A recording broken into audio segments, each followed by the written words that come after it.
Peru, South America, in the year 1920. An expedition to the Andes. This voyage was the riskiest and most controversial scientific endeavor of the early 20th century.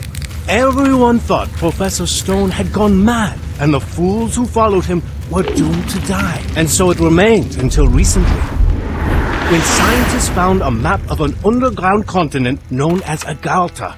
Stories about the lost civilization that lived there went from myth to fact with that single important discovery. Having studied the rock drawings, Stone concluded the underground civilization was thousands of years more advanced than ours. He then swore before the entire scientific community that he would find a way to Agartha and contact the beings that lived there.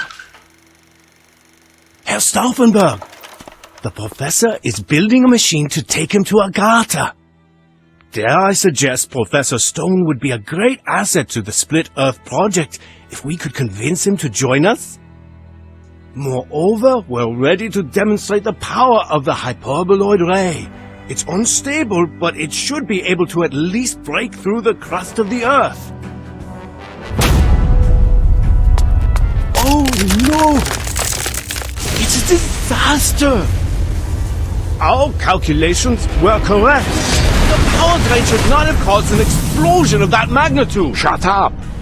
Bring Professor Stone. Where am I? Who are these people? Grandpa, what are you doing here? Why don't you talk to me? What? What's going on? No! No! Ah!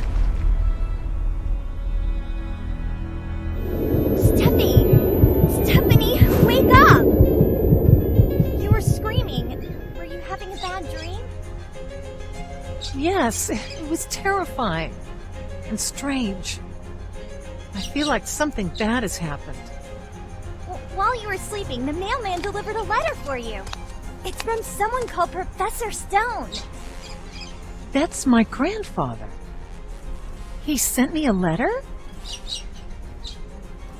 Old photos, Mom's funeral, my college years, my first achievements. But why? Grandfather never writes, so something must have happened. I need to go to England immediately.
Steffi, you look strange. Are you okay? Yes? Good. Can I play a song I learned while you were away? Oh, can I? Oh, great! Too bad your parrot took part of my flute. Would you get it back for me? Your bird doesn't even want to give it back.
you, Steffi! I thought I'd never get it back! Would you play a duet with me? Please? While you were away, nobody taught me how to play.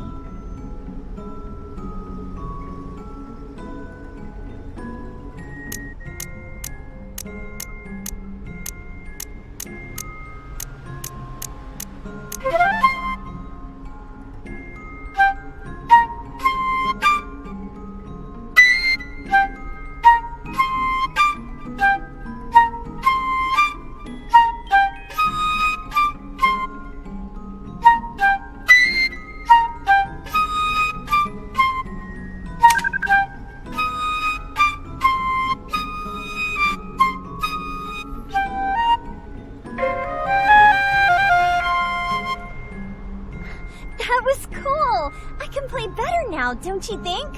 Thank you, Steffi. Oh, I almost forgot. Here's the hairpin you gave me. Remember? Take it.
Maybe I shouldn't have been so quick to leave. Right. Grandfather misses me. The man who can easily recite every known mineral, but can't remember his granddaughter's birthday. No, something's wrong. Plus, I can't get that darn dream out of my head. I've always laughed at people who claim to have prophetic dreams, and I've never believed in the supernatural. But how could my nightmare and the arrival of Grandfather's letter be a coincidence? May I have your attention, please? The flight from New York to London is now boarding. Thank God I made it on time. Perhaps when I arrive in England, everything will be fine, and I'll see that my fears were nothing more than the product of an overworked mind. Almost there. Wow. Hardly anything has changed since I was here 20 years ago. Whose car is this? The symbol on the door. I've seen it before. No, it can't be true. This is the symbol I saw on the moon in my dream. Well, I'll just make sure Grandfather's okay. And then I'll go on a real vacation. One without nightmares and mystical nonsense. Finally, I've arrived at Grandfather's estate.